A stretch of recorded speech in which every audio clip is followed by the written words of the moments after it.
Oh, wait. Oh, Jamila, she's on a roll. I'm recording it. He just put the metal plate on. So this table has two screws. One that connects the longer one, tight screws to the articulator. And this one's move the table like that. Later on, we'll adjust this. According to the degree of the denture teeth that Dr. Moreno will give us, we'll adjust the table. But for now, let's keep it, horizontal. So I'll tie it there, and this will not move anymore. Now with these two, we'll adjust the angle according to the teeth that he's going to give us. But for now, let's keep it in 0. So it's flat? And then the chisel, always in this direction. You see this pin has a flat surface? That engages the screw. Now we'll put it at 0, okay? Right there. So that's how we set it for now. And then what we'll do is, do you have the little parts? Oh, it's here, you have it. So be sure the top one is the thick one. Like the other one. So what I want you guys to do is have it, because we need to have it ready for next week. If you have any questions, look for me during the week in clinic. Normally I'm in clinic, except Tuesdays I'm in faculty practice, but any other day I should be in clinic if you have any questions. Okay. So now what we'll do is adjust the wax rims. Let's suppose that she thinks she's done. That's what I told you, don't waste too much time on the measurements at this point, because now we're working on the patient, right? So we need to do all the adjustments of the wax. The main goal is to be sure the pin drops when it's at 0. So right now, it's not touching. So what I will do is start adjusting some of the maxillaries to make the pin drop. So we'll adjust some of the wax. It's hitting on the back, right? So we'll adjust that.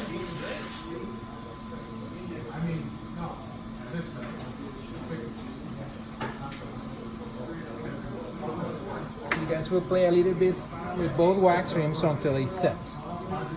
So now we almost got it, you see? She almost got it there. I'm pushing a little bit to make it touch. So I know it's still too much.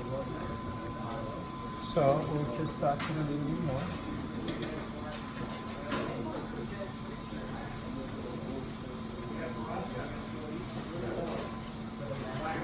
In her case, we didn't need to adjust the mandibular. I think with the maxilla, it's done. So now the pin is touching, right? But on the posterior, we want the wax ring edge to edge, like this. In her case, this is edge to edge, but on his side, it's a little bit. So if we follow this angle good, it's probably this that is a little bit thick. So we'll adjust this on the posterior. Now, on the front, You say hers is too thick, and you want the mandible and the maxillary to be the same? Oh, that one? Yeah. So, well, just in the posterior, you want it to be flush. So we want it flush. And in the front, normally, that's determined if the patient is class 1, class 2, class 3. Sometimes we have patients that are class 2. And you do that, and we end with 12 millimeters of horizontal overlap. Let's pretend this patient is class 1, right? If you see him, it's not class 3 is class 1. It's a relation class 1. So normally we set the teeth probably 2-3 millimeters of overjet or horizontal overlap is the right term. Overjet is ortho. So it's like this. So we want at least 3 millimeters here, okay? So I'm gonna do that. It's almost like she has, so it's actually pretty good. That's basically what I want. So when we start setting teeth here, we'll start setting the maxillary anterior 6 a teeth. So we'll set them up with probably 0 vertical and 3-4 horizontal. That's how we'll start setting them.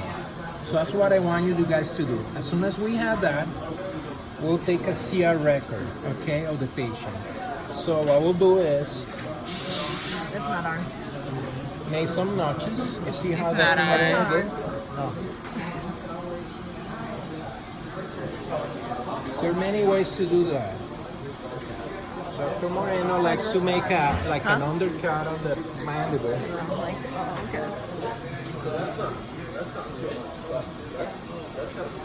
What I like to do is just do a cut. Do you guys have extra bite? You need some right now? Yeah. Yes. Oh, yeah, right. Right. You got a tip?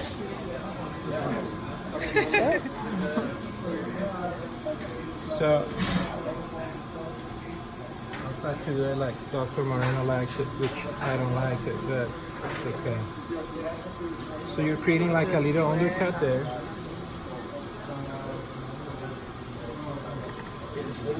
This really doesn't matter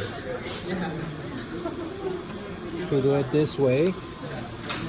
I'll show you my way, which is 10 times easier, which is just the same day I did the maxilla, I do the mandible. Or you can create an undercut here so the exabyte will stick there. Not a big deal.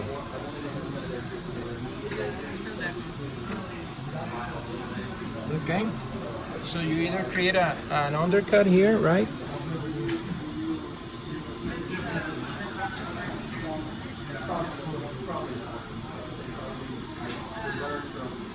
Or make notches, whatever it works for you, okay?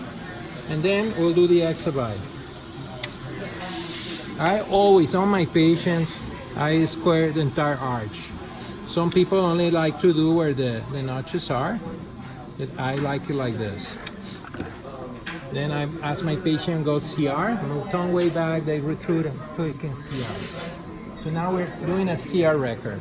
So what is the purpose of this? We will be able to mount this in CR, okay? Basically in the articulator. Remember, this is the patient right now. Think on this is our patient. Okay, so we put the wax rims, adjust the vertical dimension of occlusion, and take a CR record. So this is our patient.